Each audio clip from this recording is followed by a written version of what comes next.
नया फिर दिन हुआ,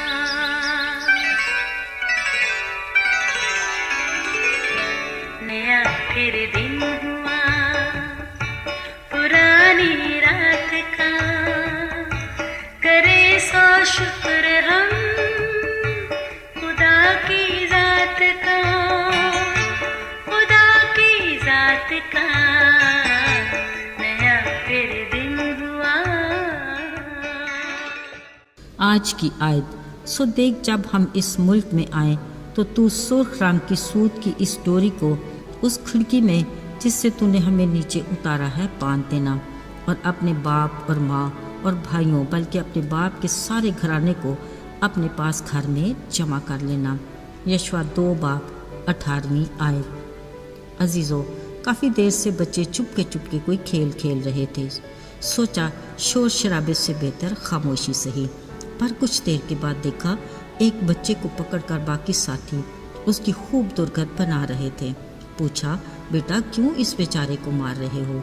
बोले, आंटी ये हमारी जासूसी कर रहा था, पकड़ा गया है, इसलिए इसको अब सज़ा मिल रही है। ओह अच्छा, तो ये बात है। फिर मैंने सिफारिश कर दी, चलो बेटा इसे माफ़ कर दो। शुक्र है जासूस बच्चे की जल्द रिहाई होगी। खैर ये तो था एक खेल, मगर असल में जासूसी एक मुश्किल काम है जिसमें ख़तरे ही ख़तरे हैं, और फिर कभी कोई पकड़ा जाए तो और भी मुश्किल हालात। बावजूद इसके किसी भी जंग को जीतने के लिए जासूसी के इस मरहले से गुजरना ही पड़ता है।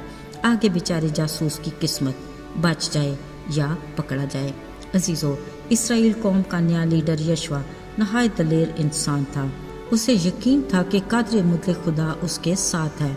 आगे बढ़ने के लिए उसने रास्ते में यरू को फतह करना था। ये एक महफूज मुल्क था जिसके गिरदा गिर्द एक मजबूत दीवार थी, और उस शहर में दाखिल होने का और बाहर आने का सिर्फ एक ही रास्ता था। अब इसको फतह करने के लिए बड़ी हिकमत अमली की ज़रूरत थी। सो यशवा ने 2 मर्दों को इस मुल्क की जासूसी के लिए भेजा। चुनाचे वो रवाना हुए और नहायत होशियारी से अंदर दाखिल होकर एक कस्बी रहब नामी औरत के यहाँ गए। यरू के बादशाह को इन जासूसों की खबर मिली तो उसने उसे पैगाम भेजा कि तुम्हारे घर में जो 2 आदमी आए हैं उनको निकाल ला, क्योंकि वो हमारे मुल्क की जासूसी करने आए हैं। बात तो खतरे वाली थी, मगर न जाने क्या उसके मन में आया कि उसने उनको छुपा दिया और यूं कह दिया कि वो आए तो थे, मगर अब न जाने कहाँ चले गए हैं। शायद अंधेरा होते ही फाटक बंद होने से पहले ही निकल गए होंगे। अगर उनका पीछा किया जाए तो वो यकीनन मिल भी जाएंगे। असल में बात इसके बरअक्स थी। राहब चुपके से उन्हें छत पर ले गई और वहाँ पड़ी सन की लकड़ियों के नीचे छुपा दिया। फिर उसने अपने मेहमानों से, जो असल में इसराइली जासूस थे, कहने लगी, मुझे यकीन है खुदा ने हमारा मुल्क तुम्हें दे दिया है। हमने ये भी सुना है कि तुम्हारे खुदा ने किस तरह तुम्हें मुल्क मिस्र से निकाला, तुम्हारे आगे बहरे कुलज़ुम को सुखा कर रास्ता बनाया और तुम्हारे मुकाबले में आए हर दुश्मन को शिकस्त दी। ये सब कुछ सुनकर हमारे तो दिल पिघल गए और तुम्हारा रोब हम पर छा गया। हम जान के हैं कि तुम्हारा खुदा ऊपर आसमान और नीचे ज़मीन पर फ़कत वही खुदा है, पर अब मेरे साथ कसम खाओ कि तुम मुझ पर और मेरे घराने पर मेहरबानी करोगे। इसके लिए मुझे कोई सच्चा निशान दो कि हमारी जानें बच जाए और हम महफूज रहें। अजीज़ों, ये तो वाकई उस कस्बी औरत की उनके लिए बड़ी मेहरबानी थी जिसने अपनी जान खतरे में डालकर उन्हें बचा लिया। सो उन्होंने उससे वादा किया कि उसकी इस मेहरबानी के बदले उससे ज़रूर वफादारी करेंगे। तब उस औरत ने बड़ी एहतियात से खिड़की पर रस्सी बांधकर उन्हें दीवार से नीचे उतार दिया, क्योंकि राहब का घर उस दीवार पर था। 3 दिन तक ये जासूस वहीं पहाड़ में कहीं छुपे रहे। फिर जब खतरा टल गया तो अपनी राह ली। जाने से पहले उन्होंने राहब को ताकीद की कि इस खिड़की में सुर्ख रंग की सूत की डोरी बांध देना और अपने सारे घराने को अपने घर में इकट्ठा कर लेना। अब जो इस सुर्ख सूत की डोरी वाले घर में होंगे वो बच जाएंगे।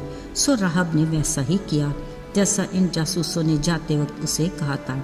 अपनी लश्करगाह में पहुंचते ही उन जासूसों ने मुल्क के हाल के सारे वाक़यात के साथ राहब का किस्सा भी सुना दिया। اور بڑے یقین سے کہا کہ خدا نے ہمیں وہ ملک دے ہی دیا ہے۔ عزیز و کلام مقدس کے مطابق یشوع نے خدا کی رہنمائی میں بڑے ہی حیرت انگیز طریقے سے یریکو کو فتح کیا۔ یشوع کے حکم سے وہ دونوں جاسوس اپنے وعدے کے مطابق رہاب اور اس کے گھرانے کو سلامتی سے نکال کر لے آئے۔ پھر انہوں نے سارے شہر کو آگ سے پھونک دیا، فقط سونے، چاندی، پیتل اور لوہے کے برتنوں کو خداوند کے گھر کے خزانے میں داخل کر دیا۔ یوں یہ بڑا معرکہ کامیابی کے ساتھ اپنے اختتام کو پہنچا۔